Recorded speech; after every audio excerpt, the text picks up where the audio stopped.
Welcome to the Level Up Podcast. I'm your host, Brandon Snipes, and today we have the awesome Jackson Miller. Jackson created a TikTok and in the course of 3 months had 4 million followers. So we're going to talk today about what that was like psychologically, emotionally, practically for him, and get into the mind of a viral creator. So stay tuned.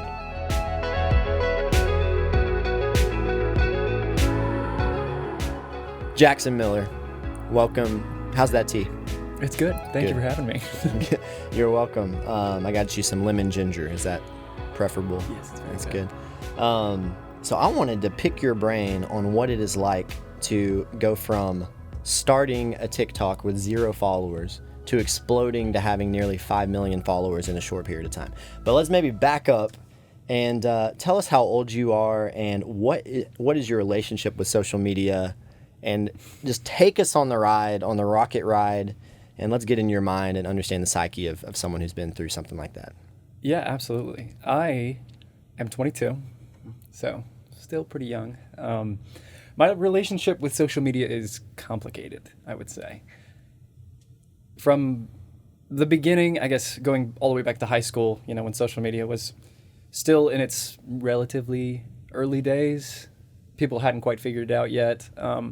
I wasn't very active, and I wasn't very active on Instagram, social media, up until college. I started posting a little bit more, and it's always just kind of been a love-hate relationship with social media. But then, senior year of college, almost a year ago now, I was talked into getting a TikTok, and I was kind of hesitant. I didn't really, necessarily want to get it. It was whatever to me at the time.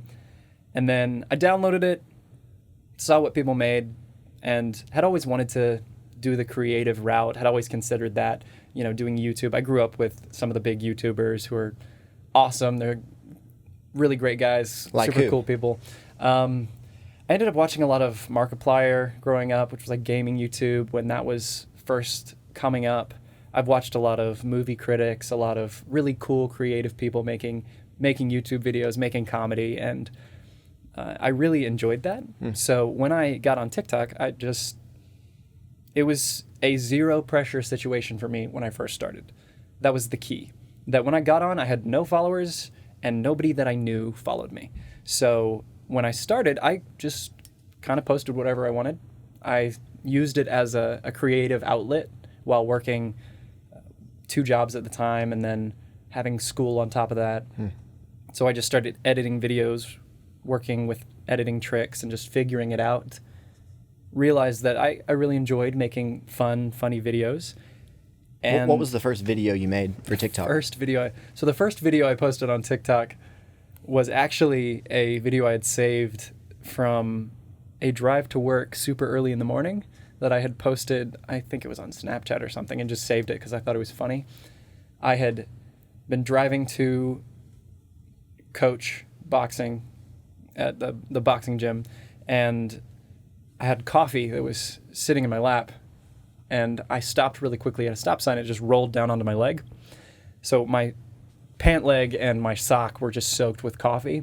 So I took off my shoe and put it up next to the air conditioning vent with the window open, and I just took a video of me being really sad in the morning trying to dry my sock with my air conditioning. Yeah, so you found some humor in that. I found that funny, and I just posted that. It didn't really get any traction, and I probably posted maybe 7 to 10 videos before I got any traction on TikTok. And they were similar, just going through your day, something would happen? Most of them were either a sketch or some kind of editing trick where like you switch clothes without like trying to make the most seamless editing that you can. Like you do a spin and suddenly you're in another shirt and it matches frame by frame, just not moving the camera, doing that kind of thing. Finding those fun things. And then I started moving to sketch comedy, which was what I always enjoyed the most and enjoyed doing the most, creating characters and all of that. And so on that, you have experience with acting. Yes. So just yes. really quickly, let us know, where does that come from? Yes, I have a somewhat limited background in acting. It's mostly theater and dance and plays, musicals. I really enjoy acting, and I think it just carried over really easily onto TikTok. When I started creating characters in high school, and even before that, I was just doing voices, trying to make my friends laugh. I think that was a huge part of my childhood. So when it bled over into TikTok, it just kind of flowed naturally. And the moment it really took off was when I did an impression of a very specific person. This guy's name is, he goes by Corpse Husband on YouTube, and he started out just like telling scary stories because he has a very distinct voice. It's very deep, very gravelly, and he started doing gaming videos and blew up in 2020. Just was going incredibly viral all the time, and someone told me about him, and I watched one of his videos and just thought, I could probably do that. Do that voice? Do that voice, yeah, to try that. And so I posted a video where this guy who was blowing up, Corpse Husband, who had never done a face reveal. This is part of the keys. No one ever had known what he looked like, and nobody still does. So what are you seeing on the camera in his videos? Just his gaming? Or? Yeah, you're just seeing either pictures or the game going on. He's one of a couple different faceless YouTubers who've blown up in gaming in the last couple years. And so that's almost a niche or a genre in and of itself. Is yes, this faceless? Is the there's kind of a mystery of it, but it's also people who are just either good at what they do or have a very distinct persona so that they remain faceless. And YouTube is a really good, especially gaming, is a really good outlet for those really creative people who are not comfortable in front of a camera or whatever it is. So when this happened, I had an impression of the comedian John Mulaney for a long time. And Corpse was famous for playing Among Us, the game that also blew up in 2020. And I just recorded a video of what I thought it would be like if they played Among Us together. And I think the first video I posted got maybe 300,000 views. It was more than I had ever had on any platform ever. And it was super cool to me. So I posted another one of those. It did decently well. And that was also a John Mulaney and Corpse. Yes, John Mulaney and Corpse was the beginning of this. And then I started kind of brainstorming and just thinking about it every day. Well, what could I do next? So what was some of the feedback you got as far as comments? I mean, you get a lot of feedback from having 300,000 views. Yeah. But were there, I assume there was a comment section that was encouraging as well. What's interesting, and I think I'll get to this a little bit more as we get through the story towards the audience side of it is a big thing. But generally, the initial reaction was people either jokingly being like, did he say it was an impression?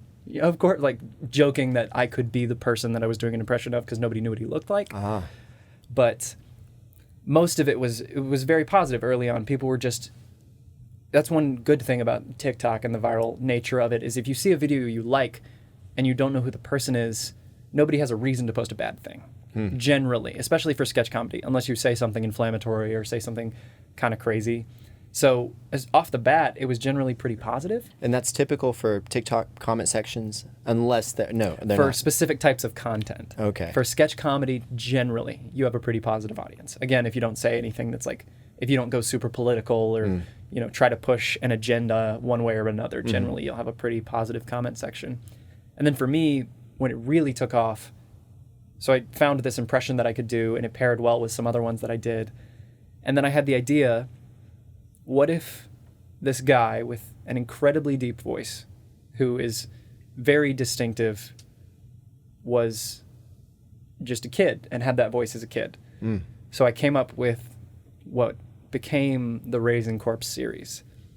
And these were the videos that first really took off for me. You're going to have to give us a sample of the voice for those who aren't familiar. Oh, Lord. Okay. So a brief tutorial on how to do the Corpse voice. For Raising Corpse, my idea was obviously having a kid, but I had to pair it with something. So I said, okay, what if this kid had just a single mom? What would that look like if some Boston kind of mom was trying to raise a kid with an insanely deep voice who was just out of place in pretty much everything, but was just a nice person, I feel like that contrasts really well. It led to a lot of fun, natural situational comedy. So for Corpse, I've actually I did a tutorial at one point because people asked for it a lot. On TikTok? Yes, I did. For voices, the big thing for me is I kind of have a way I describe it, a strategy for discovering new voices, or especially if you're doing impressions, there's a specific strategy I use. So I generally will ask people to picture your voice as a big plane or this like a graph. I'm gonna close my eyes and try to enter into this. Okay. I stink at Okay. impressions, so if you can make me do an adequate impression, then this will be successful. Gotcha. So I'm on a big plane. You gotcha. said. It's like a graph. Okay, so not an everyone's- airplane. No, Okay, no, no. good. Like I'm already like a off. graph. Okay. If everyone's voice falls somewhere on this big like X and Y graph, Got it. everyone's voice is somewhere. Now these axes of this graph, if you look at the bottom, it's nasally, like using more of the nasal passages, the resonance in your head, and to the left is gravel and the gruffness in your throat that generally comes from that, what we will generally call vocal fry. And then going up and down is the height and the depth of the voice. And the key a lot of times is like you find the place where the voice will land in the depth and the nasally graveliness, and then you shift the tone around until you get the right tone for either the character or the person that you're doing. So if you want to experiment with doing voices, you can kind of mix it up, practice with accents, and then move the accent around. Yeah. So for example, the one that I generally use for this is like Stewie Griffin from Family Guy. Awesome. So the way I think of this is if my voice falls kind of mid-range, a little bit, just a tiny bit higher, kind of up and a little bit more nasally So area. it's helpful to locate first Your of all own where voice, you yes. are on to this. find where Okay. you are on this. So my natural voice is a little bit higher, a little bit more nasally, right around here. Okay. And so I knew Stewie's voice was higher than mine, so I'd move my voice up, and then I'd go nasally, and then you add the accent, and you have Stewie from Family Guy. So you move it around, and you do. So it's like Brian, but you doing well. So then you can just shift your voice around, and I mean, practicing with accents is huge. Learning how to shape words in a way that makes sense for different dialects and characters and accents is really important. But learning to move your voice around is huge. So for Corpse, one of the big keys was that obviously I knew his voice was much deeper than mine, so it would be a forced depth for me, so I had to get used to that. So I would drop my voice down, and then you add in gravel, and it's generally pretty quiet, so you move closer to the mic, and then you have the Corpse voice. So it's very, if you listen to his audio, he's pretty close to the mic. And his vocal depth comes from a naturally decently deep voice and then a vocal condition called GERD, which is just really bad acid reflux. It can be treated, but it'll generally add a lot of affects the gravel vocal to your cords. voice. Yes, it'll add that gruffness. And for his YouTube persona, it'd be like if I was my natural voice, if I was just talking like this. So just a little bit deeper, kind of thing with him. So that's how I found that voice. And if you're closer to a mic, it then accentuates that and adds like a depth to it because it's generally pretty quiet. So that was how I found that. Okay. And that's generally the strategy I use for impressions, because then I can say, okay, I have the tone right, I have the depth and the intonation correct. Now I can work on accent. Now I can work on what they actually sound like. That's kind of what I did for John Mulaney's voice. It's his is pretty close to mine, so it was one of the first impressions that I ever learned was John Mulaney. He talks in a very specific way. That's the key to a lot of these characters. If you're doing an impression of a person, you need to nail the person almost more than the voice, because there's a lot of people who are really good at impersonating a person with micro impressions, which is more physical and in the way you say the words than in the way they sound. So you can sound pretty close to it and have an amazing impression if you have the person or the character of the person nailed.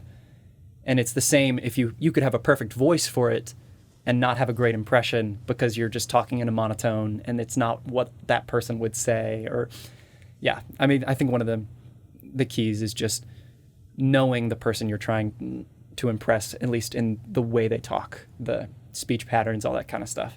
Just the more you listen to it, the better it is, the more you know it.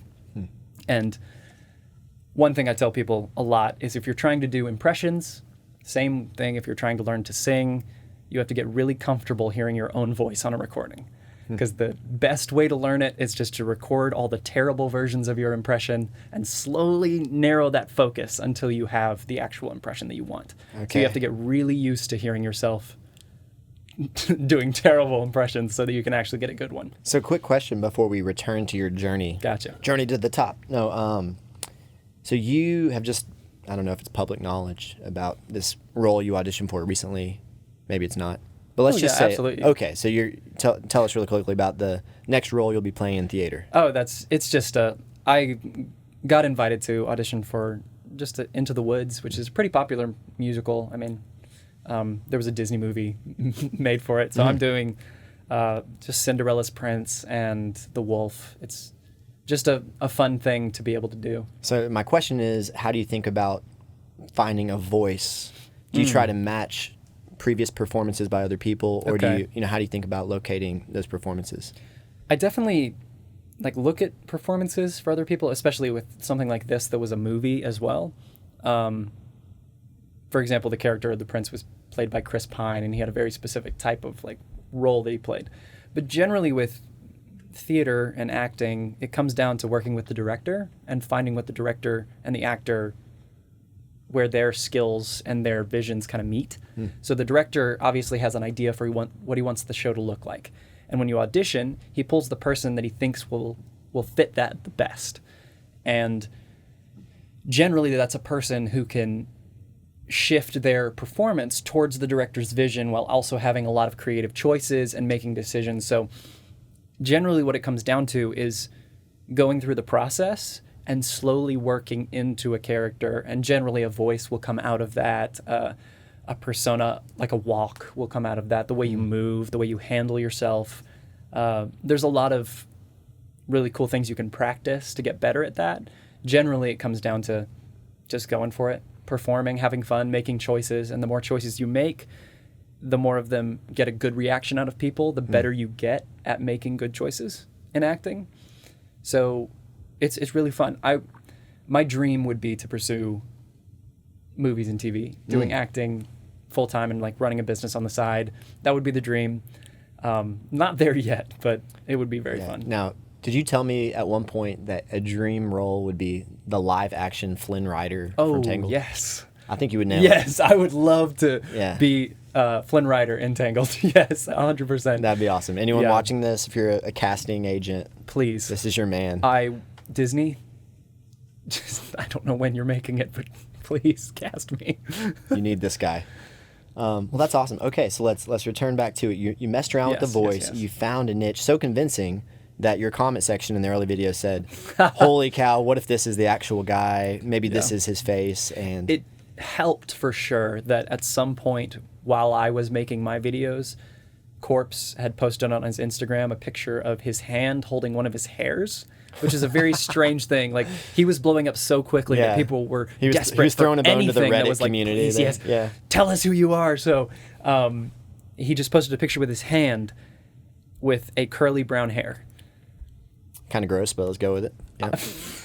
I am a white guy with curly brown hair. He is a white guy with curly brown hair. That's So they all were they knew about doing him. hand analytics So, and yeah, people were jokingly mostly saying oh, what if it's him, Not really. I think what it came down to was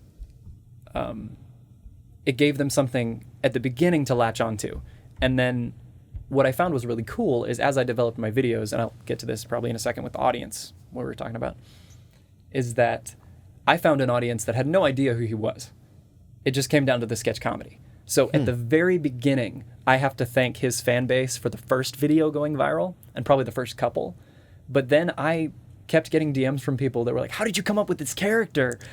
And people would ask me in my own life, if somebody recognized me, they'd be like, how did you think of this? And of course, a lot of them already knew who he was. But then a lot of people, for some reason, thought I had just created the character, which I guess is a compliment, kind of saying, oh, so the videos have a certain quality it goes beyond the character that I'm doing, which was definitely a confidence boost when I realized that. So going back to the journey, after those first John Mulaney Corpse videos did decently well, and I came up with Raising Corpse, the first one kind of blew my socks off with how it performed.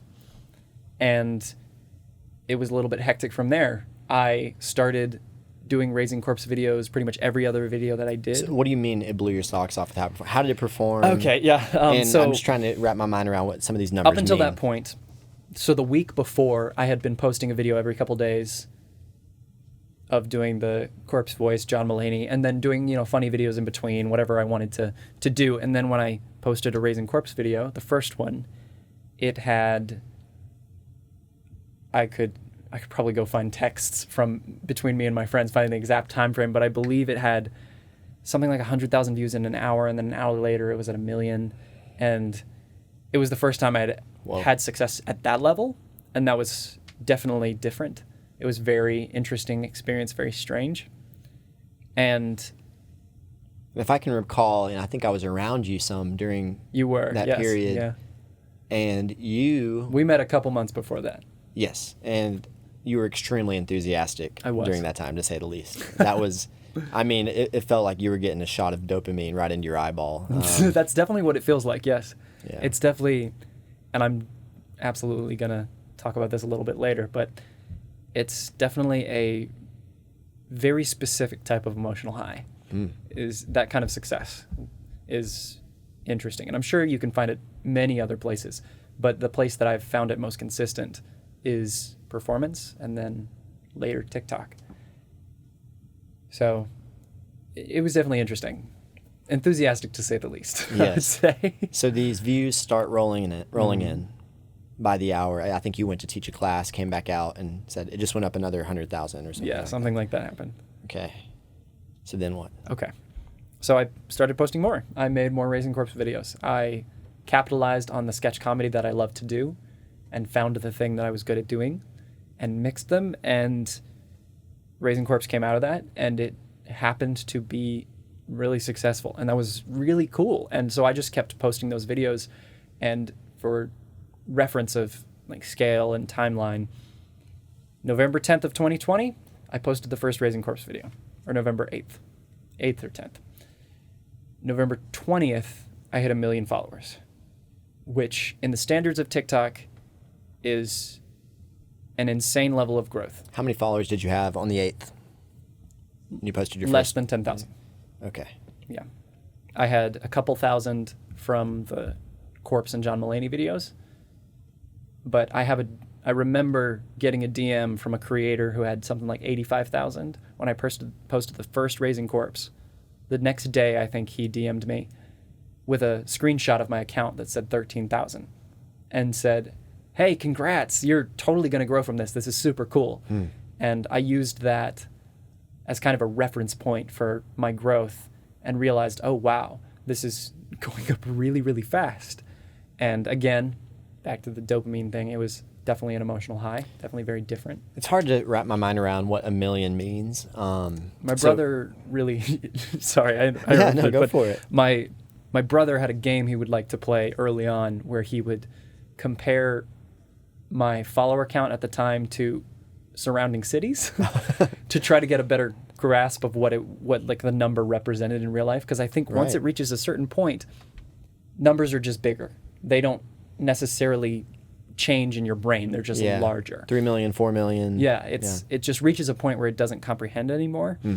And because it happened so fast, it was strange to go through none of the realization. It just all happened at once. None of the comprehension that came later. It was very interesting. Wow. So 1 million would be roughly the Birmingham metro, Birmingham, Alabama. Yeah. It'd be like that many people are seeing your face or hearing your voice every couple of days. Yeah. It's quite a platform. It was very interesting. The viral aspect of TikTok is unlike any other platform. Very few. Instagram Reels is kind of capturing it now, but TikTok leads to very quick, short viral flames. And that's a big thing, because I think we actually talked about this a little bit before the podcast started, is that the key to success on platforms like this, when it comes down to it, is plenty of people have videos, one video that goes crazy and gets a couple million views, and it's crazy, and they have that feeling. It's like, oh, yes, this is awesome. But capturing that and carrying it along is the tough part. That's very difficult. So, and I brought this up because you talked about possibly getting into consulting for people as far as social media marketing, and you've learned a lot about what to do. And, someone might cynically say, well, it's just chance and luck that you stumbled on some niche that blew up.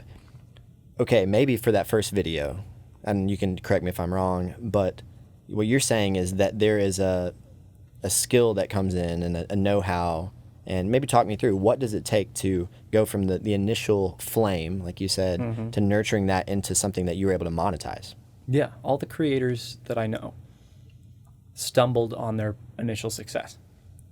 It's almost always a big part luck.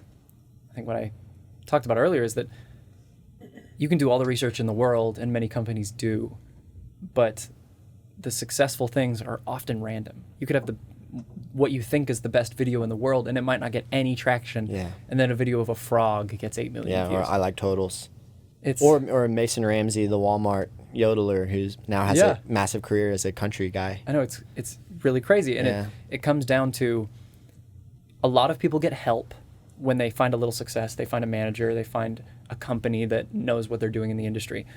A lot of people, they find that first thing, and when they're able to grab onto it, generally it's either they have kind of a knack for social media and they have a knack for that performance side, the public figure side, where they can keep that momentum rolling, or they learn really quickly. And all the people that I know, most of the creators that I know, have generally been able to capture at least a little bit of that flame to keep it rolling. So the initial success doesn't peter out, because in TikTok that happens in 48 hours and it's gone. So this is what would cross my mind if that ever happened to me. I would want to ask myself, what part of this video what was it about this video that connected with people? Because what if I recreate this, but I recreate the wrong aspects of this? How do I isolate exactly what it was, or the spirit of that? I mean, is that how you kind of thought about that moving forward? Yes, that was a big part of it.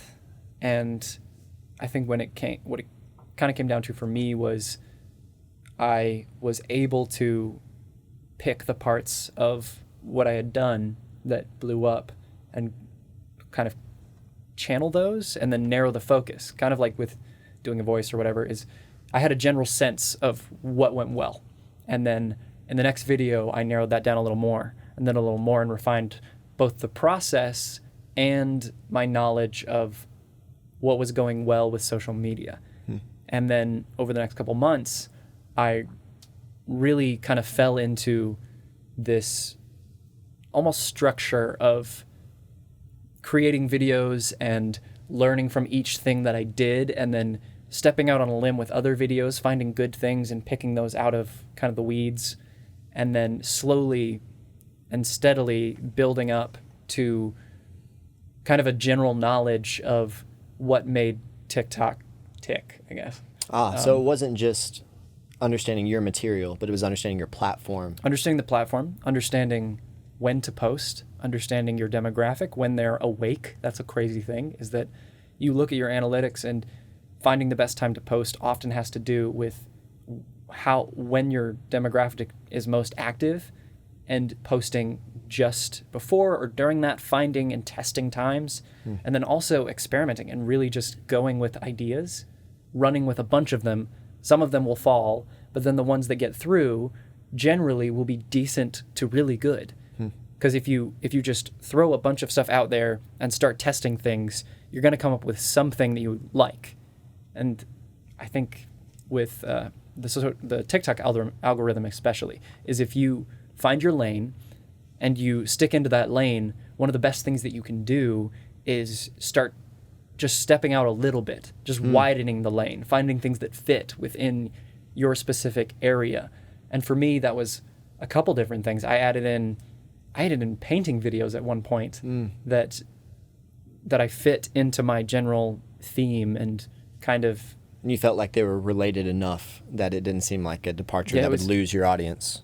It was interesting. It was almost completely unrelated, but my audience really enjoyed it. And that was an interesting experience. That's as well. affirming too, because then said, well, there's something about me and my personality that they're attracted to here, and not just this character. Yeah. And I think that's big, because the growth can get away from you. Yeah. And there were periods of time where it did. Okay. And what does that mean? I mean, it just, you kind of lose yourself sometimes, especially if something really big is happening. You second guess things much more easily, strangely. But at the same time, you have this weird ego confidence of, I just did this thing. And then when you try to make it and recapture it, if it doesn't do as well, doubt hits way, way quicker and way harder, because you can't because the ego's been fused to those. Yeah, and testing things is way more risky as well once you get a platform. It's difficult to justify testing something that you don't know if it'll work. Yeah, so when you said you made the first few videos, you mentioned that it was low pressure, no pressure. Mm-hmm. So you're taking us to a point in this TikTok career where there is almost a paralyzing pressure, or you have to be very calculated, at least you feel like, with your steps here. Yeah, the pressure starts to escalate. Okay.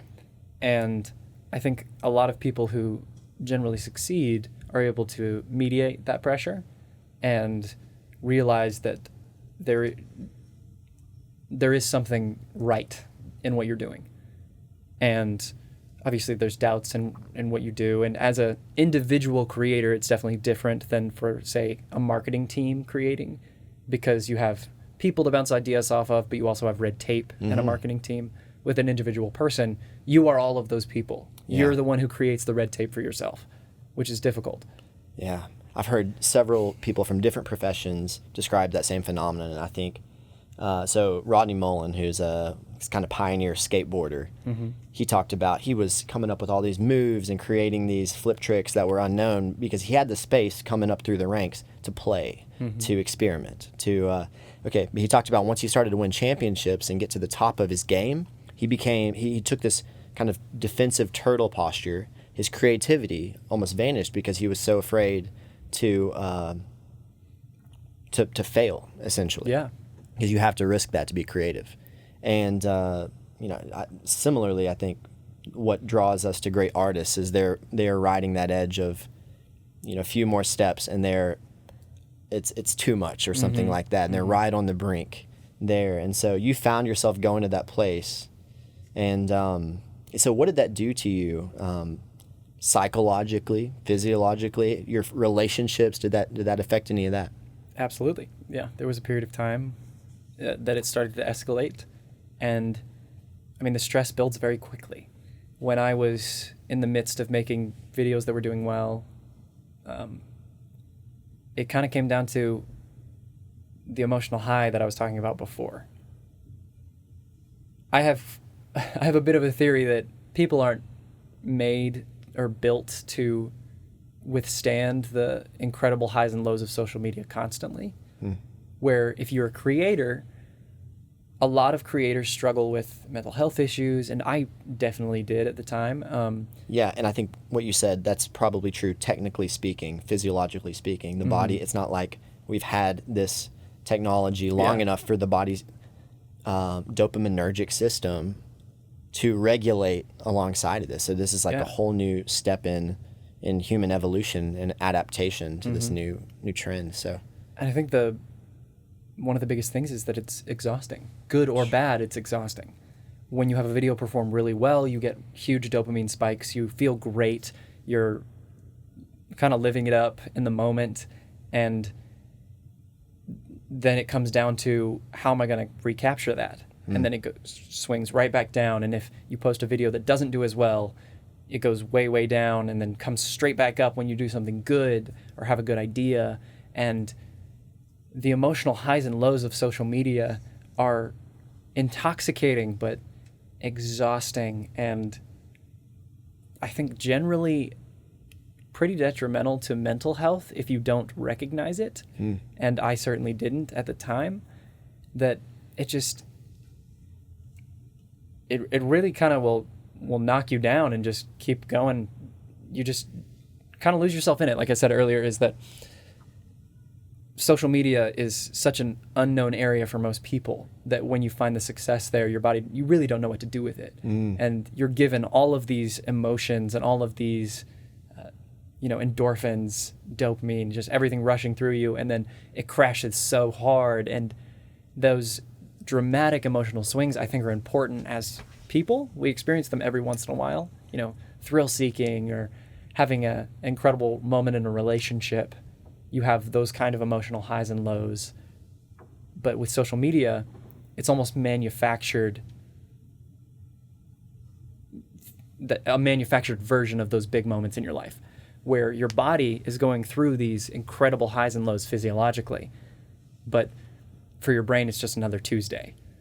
So you kind of fall into this rhythm of dramatic, pretty unhealthy swings, and it becomes very difficult to separate normal everyday life from how can I get a video out of this.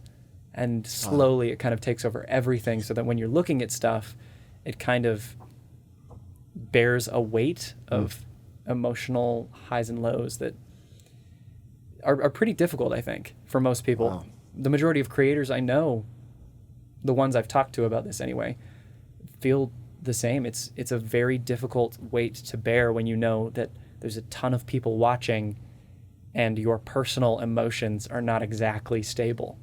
And to a certain degree, I think that would apply to almost anyone who has a social media and cares about, which many in the younger generation care about, increasing their likes, followers, etc., status, so to speak, on social media. That, you know, it's relative to them, but that they probably, you know, I see this all the time. People not being present in the moment because they're seeing things through the lens of, you know, no pun intended, of what would make for a good shot, a good photo. I'm going to invite this group of friends on this trip with me because this will look the best on social media. I'm going to choose this location to go visit because this will look the best on social media.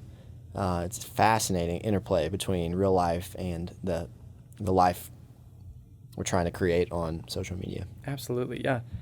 And I think everybody experiences it to some point who's on social media.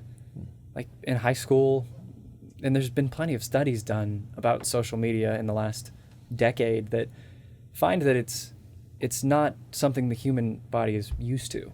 Even your everyday social media post, you find massive spikes in anxiety with kids who value that in their life, which is pretty much everybody at this point.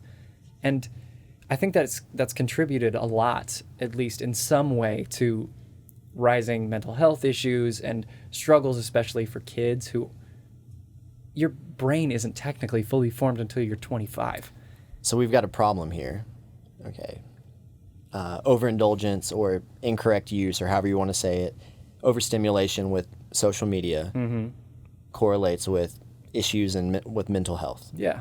Yet a whole generation that the deep burning desire of their heart is to be an influencer or to grow their social media presence. So moving right into this toxic area, so to speak. And so, you know, if you were to sit down, I remember sitting down with my niece years ago, and she was maybe 14 at the time or something like that. And I said, what do you want to be when you get older, when you're an adult? And she said, famous. Okay. And I said, does it matter what for? Doesn't, you know, what do you want to be famous for? It doesn't really matter. The point, the end in and of itself is to be someone who a lot of people recognize and all the perks that would come along with that. And I don't see much difference between that answer and I want to be an influencer. So for all of those out there who say, man, you've got it good, and you're sitting here on a couch complaining about blowing up and having exactly what I wanted and even be able to monetize that, and now you're sitting at, what, 4.8 million followers on TikTok, how many on Instagram? Almost 30,000 or 40,000. Yeah, like and it's like, okay, you're complaining about that.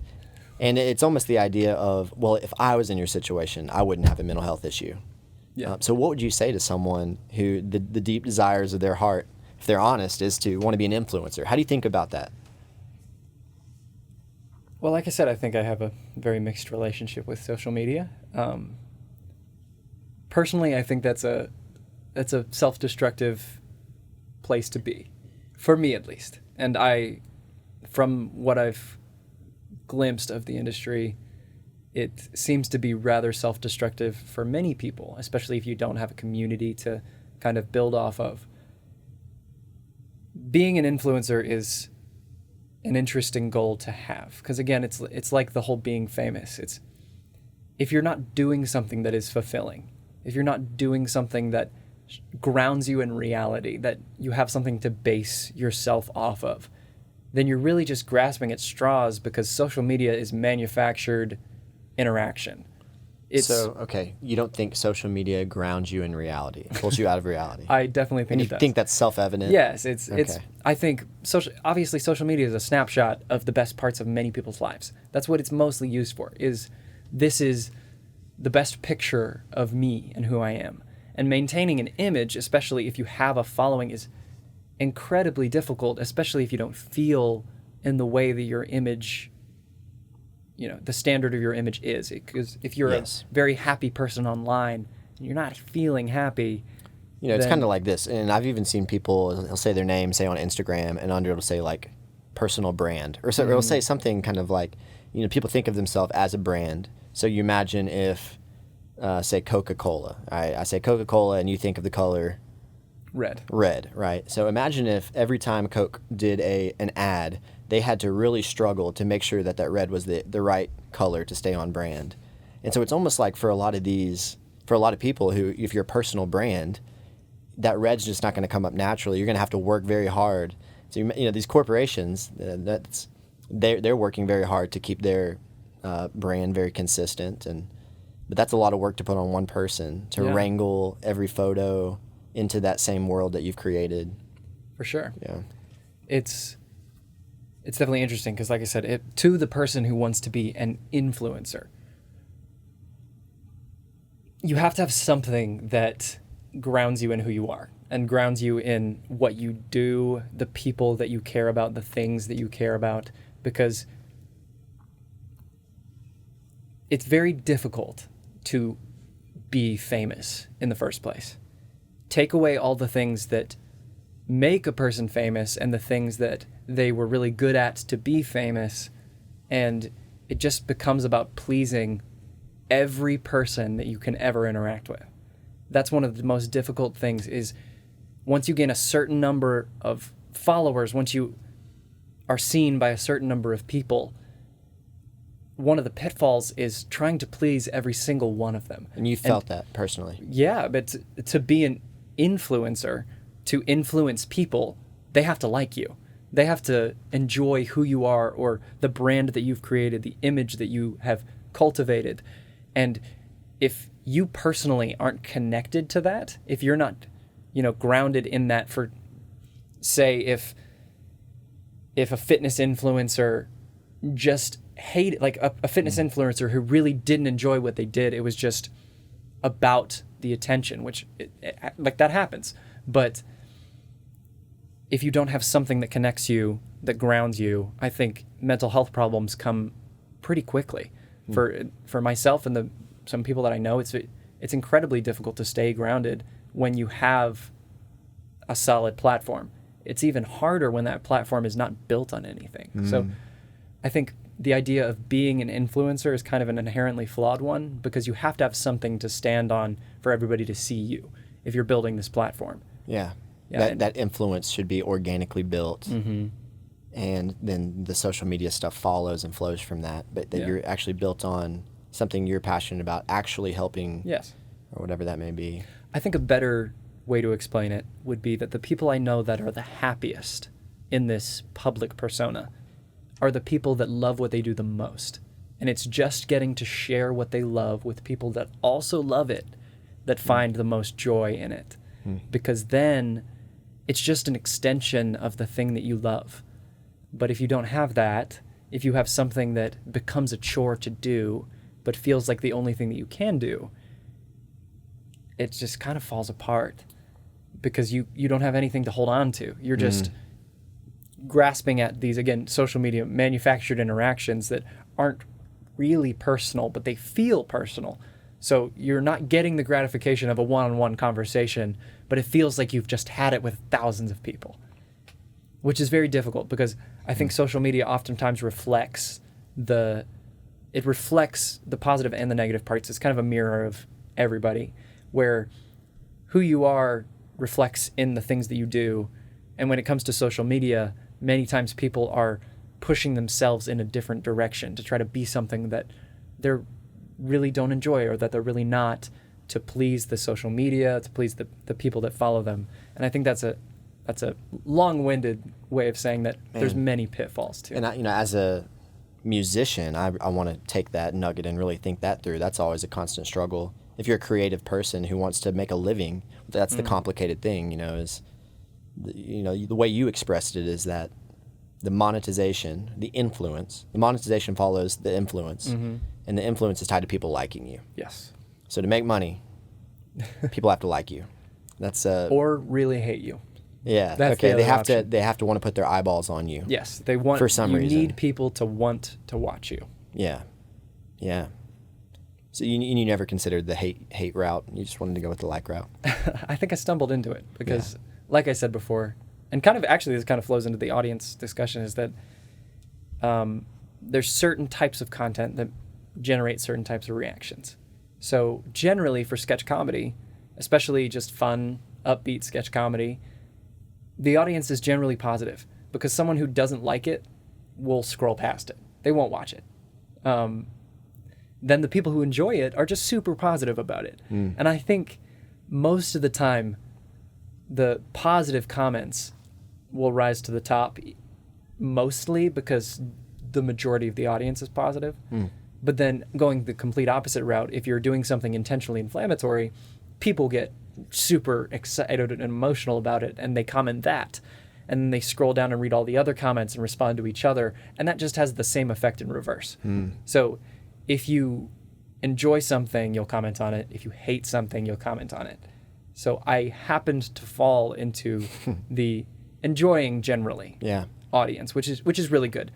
What I find kind of telling is that there was a period of time where I was really struggling with what I was doing on TikTok. And the way I kind of explained it to people was that I had a pretty simple formula, sketch comedy, that I enjoyed doing generally.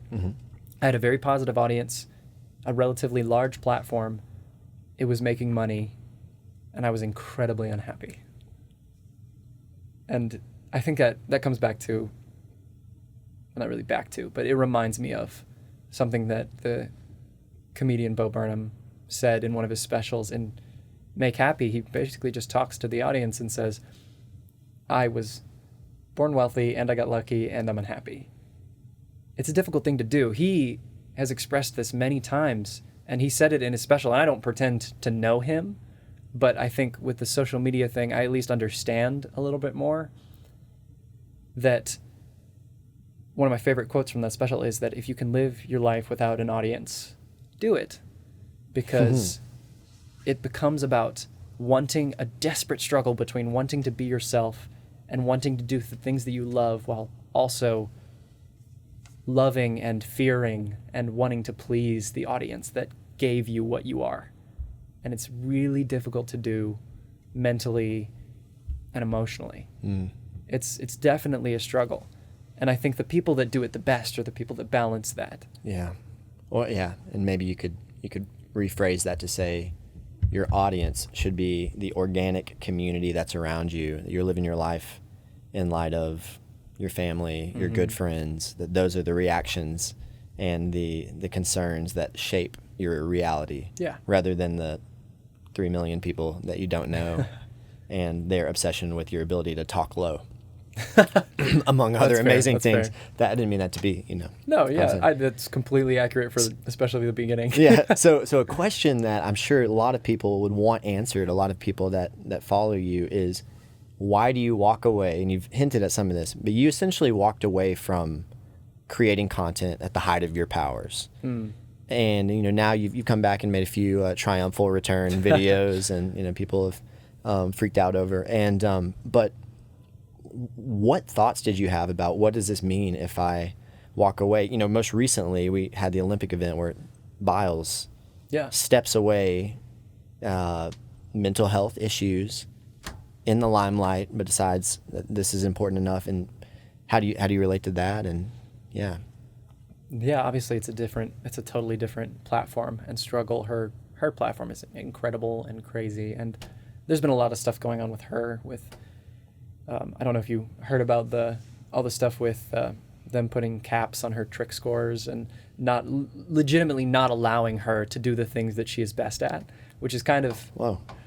She is undisputably the best at gymnastics. I think she had a goat printed on the back of her, which I thought, that's bold. She kind of earned it. She's a really impressive person. And one thing that came out, there was an article about this, is that she has been taking ADHD medication or ADD medication for a long time, and it's Ritalin, and it's like that's just something that is a pretty average ADD medication stimulant. It helps a lot of people focus, get through school, that kind of thing. And she was taking it during the 2016 Olympics, and it was approved, and it was fine. And people tried to like leak it as a bad thing, and she just came out and said, "Yeah, I have ADHD. This is what I take," and it was approved for the Olympics.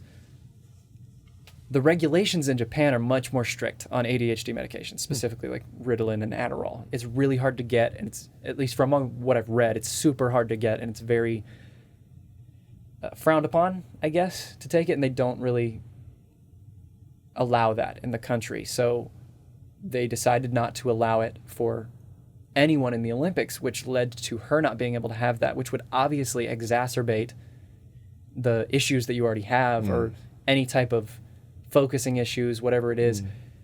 You take medication for 5+ years because I mean, she was in the Olympics in Rio, and then you take that medication away, basically. I hadn't heard that. Yeah, that's definitely wild, and that sheds a lot of light on that. Yeah. And so in your situation, you decided to stop making videos, and... Yes, this is unrelated to medication. Yeah. It was... it got to the point where I was either going to pour my life into something that was, at the time, really detrimental, mental health-wise for me. After 5 months, 4 or 5 months of really putting in a ton of work to it, or I was going to step away for a while. And I decided for myself to step away for a while. And I think that led to a lot of positive growth, a lot of positive mental health developments for myself. And it really helped me out in the long run. And I was able to come back and make some videos and do that kind of stuff and really reflect and learn from that. And from my personal experience, that was a really good thing. And I was able to reflect on what had happened and really come to grips with, hey, this platform's super cool. You did something that was kind of impressive. It was really awesome to do. It's okay to not for a while and to allow yourself to, come back in a better way, which was really good. Because was there a fear that you would lose all of the audience and a little bit? I mean, ground?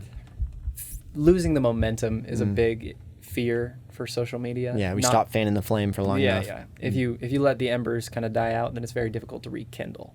Luckily, I was able to come back and post some videos, and they did pretty well, and that's a good thing. But I think one of the biggest things is I've come away from this experience with a lot of practical skills, social media wise, marketing wise. Has been because marketing was my major in college, and then I was able to say, hey, look what I did with this social media platform, 0 to 100, it's a portfolio basically. In and of itself.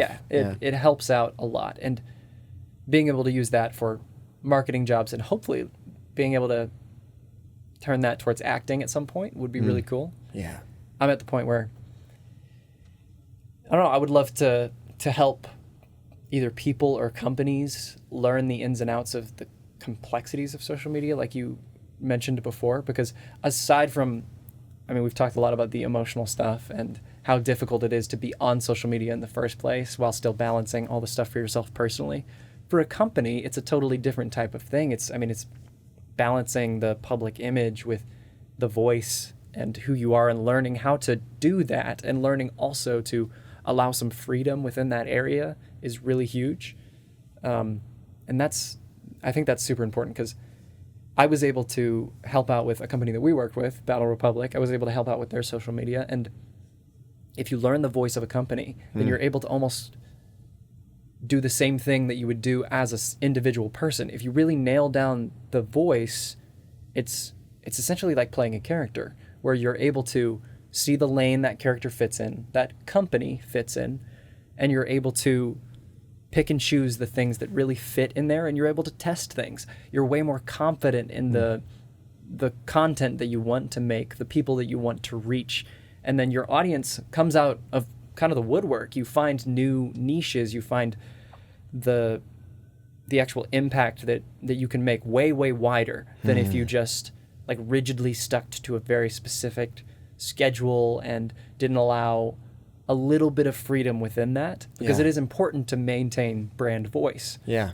But if you treat it more like an individual social media a little bit, while maintaining the corporate tone and the safety of that, then so you've used words like voice and tone and acting and embodying the personality of the thing. You took these things from the first half that, we started with, how did you shape the voice? And it's brilliant the way you're applying this to, say, the marketing sphere.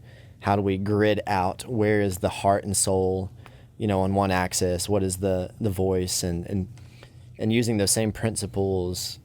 Yeah, man, that's really, really cool. I want you to sit down and help me think through, the music I make and say, how do I chart out, what is my, that's a difficulty of a creative person, I think in general, is that trying to locate yourself, locate an identity, so that it can, especially if you want to monetize your creativity. It's like, good luck doing that. Not many creatives can do that. Very interesting. And I mean, you've managed that pretty well. It's kind of relative, I guess. Man, absolutely fascinating.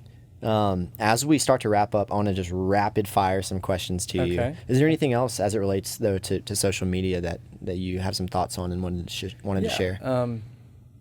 I'd love to. I think kind of going back a little bit to what you mentioned, though, like carrying some skills into a different sphere, is that I think a ton of skills in life overlap.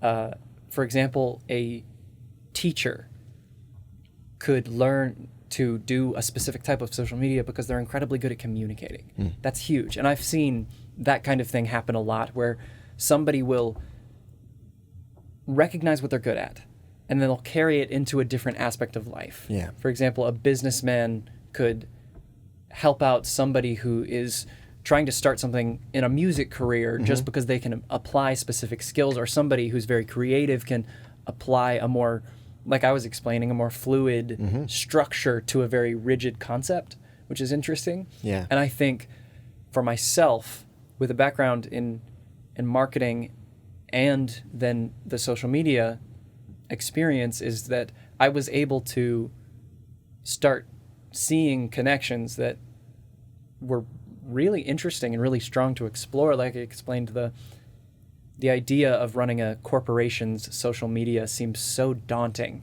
but then you realize that it's kind of like running an individual social media. It's kind of like running a creative social media. It's the same concepts that a giant corporation to the smallest creator can apply and both be very successful with the same strategies. Yeah. Obviously, once you have a bigger audience, like I said, you have to be careful, but it's way easier once you know exactly the tone that you need, the voice that you need, and the company that you want to be. Yeah.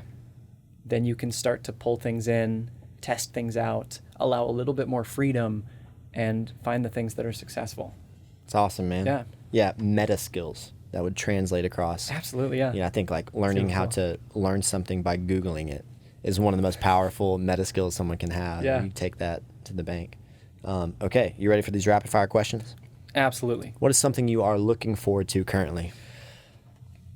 I'm looking forward to the next phase of life. I would love to find those opportunities in acting, work with businesses, and I'm really looking forward to that. Awesome. Great. Are you a coffee or a tea guy, or both? Yeah?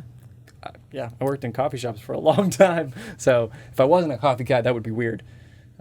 Yeah. Are you familiar with Taylor the Latte Boy? Is that the name of the song? Oh, yes, I am. Okay. I'm absolutely. Is that you? Were you Taylor the Latte Boy? No, I don't think I was. I think Okay. Taylor the Latte Boy was probably a lot cooler than I am. Oh, okay. Yeah, he had a whole song written about him. That's true. That's true. Is there a TV show you're currently watching? I actually, I just finished one. What was it? That was really good. I'm always watching Brooklyn Nine-Nine. That's a good answer.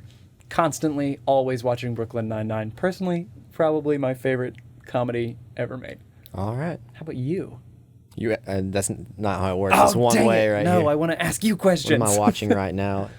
So many people have recommended that I watch Cobra Kai, so I've just started into Gotcha. Cobra Kai. I've heard good things. And my wife and I have just gotten on a big Super Nanny kick. So we're going back on YouTube and watching. Okay, now that we have a little girl, it makes us feel better to watch these horrible parents. And Yeah. we're like, at least we're not them. So we're watching a bunch of Super Nanny right Gotcha. now. What music's on your playlist? Is there an album or a band you're jamming to right now? Yes, there are a lot. The band Camino, all the time. Absolutely love the band Camino. They just released a couple new songs. Voila, which a lot of people don't know, I think. They did a couple songs for a Netflix movie that was interesting, but their music is awesome. Love them. Lonnie or Laney, just Lany. Great group. Dominic Fike. Everybody loves Dominic Fike. He's so cool. Yeah, I have a lot of music that I enjoy, so it's kind of eclectic. I've also been on a punk rock kick recently, so kind of going back to my childhood. Dear Maria has been on my playlist quite a bit. Right on, man. That's great. Is there anything that's frustrating you currently? This next phase of life also. I'm looking forward to it, and it's incredibly frustrating because I think I described it to a friend recently that there's all these things in the air. I have a bunch of things that I can grab, but it's all up to me. Yeah, what things I pick and choose are entirely up to me, but it's complete freedom and absolutely a prison at the same time. Isn't that interesting? Yeah. Yeah. I think everybody would like to be the entrepreneur or the creative who isn't tied down to a 9 to 5. Absolutely. But that's the part of the double-edged sword. Yeah. Is that no one's going to hand you a salary. You got to get up and get after it every single hour. Yeah. So, yeah, I can relate to that. Okay. Is there any book that you would recommend? Okay, I'm a huge nerd. Brandon Sanderson is my favorite author of all time. I would recommend Mistborn or The Way of Kings. Very good. They're kind of long. Fantasy. He's an excellent author, though.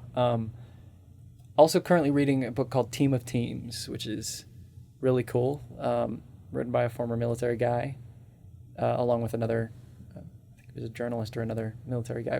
It's very interesting. It talks about how the military functions, how that applies to business and life, and it's pretty cool. Very cool. Yeah. Yeah. If you could have lunch with any male, who would it be, and what would you have? Brendan Urie, off the top of my head, would be the first person. Panic at the Disco. Okay. Oh, yeah. He's maybe the single most talented, just kind of all-around musically person that I can think of right now. I know there's others that are way more talented, but I think he could probably walk into any given room and generally, pretty confidently, be the most musically talented person in there. But I would just want to talk to him about his process. He created the Death of a Bachelor album in his backyard in a studio, and it was incredible. And just, he can play pretty much any instrument. It's so fascinating. I just find his creative ability and his spirit to be really cool. So what would you eat if you went out with him? Oh, that's a pressure. Maybe Chick-fil-A, honestly, because that's always safe. That's awesome. Okay, final question. Gotcha. Dinner with any female. Who would it be, and what do you eat? Where do you go? Okay. There's a couple. Jesus, tough one. Both of these are tough. My immediate reaction would be Emma Watson, because she was a childhood crush, but I don't know. I think, what's her name? I have one in my mind that, let's see. Do they have to be alive? No. Oh. But you would presumably resurrect them at Okay, their peak. yeah. You wouldn't have a corpse with you Gotcha. in a restaurant. Okay. I would want to,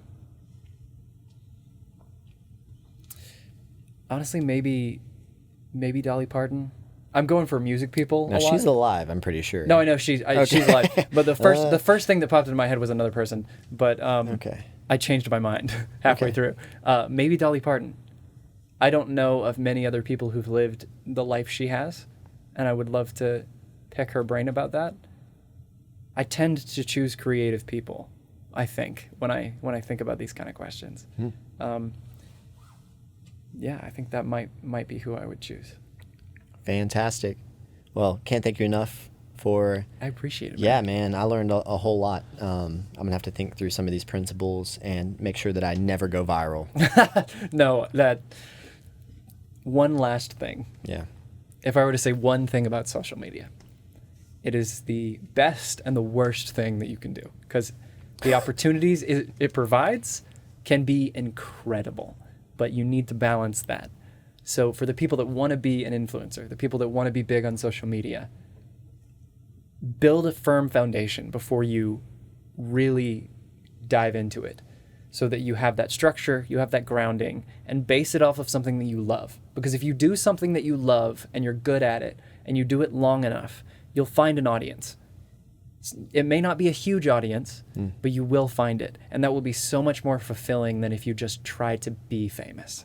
And I think that's a really important thing for people to remember who are going into the social media world or people who are currently going viral, is don't lose the thing that you love for the sake of the people that have come to love you. I could not think of a better way to end that. That is fantastic. I Awesome. appreciate it, man. Thank you so much. We'll do it again. Absolutely. Awesome.